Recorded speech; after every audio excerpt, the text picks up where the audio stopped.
আসসালামু আলাইকুম ও আদাব। দীর্ঘ ১ মাস সিয়াম সাধনার পর পবিত্র ঈদুল ফিতর। পবিত্র ঈদুল ফিতর উপলক্ষে সবাইকে জানাই অগ্রিম ঈদের শুভেচ্ছা ও ঈদ মোবারক।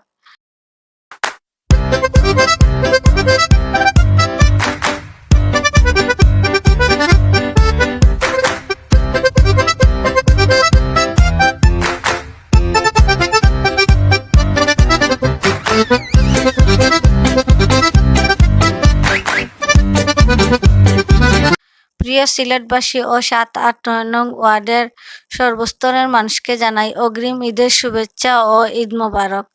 আমি মুসাম্মদ রুবি বেগম, ৭-৮-৯ নং ওয়ার্ডের মহিলা কাউন্সিলর পদপ্রার্থী। আপনারা সবাই আমার জন্য দোয়া করবেন। আমি ৮ নম্বর ওয়ার্ডের একজন বাসিন্দা। আমার জন্য দোয়া করবেন। আবারও জানাই সবাইকে ঈদের শুভেচ্ছা ও অগ্রিম ঈদ মোবারক।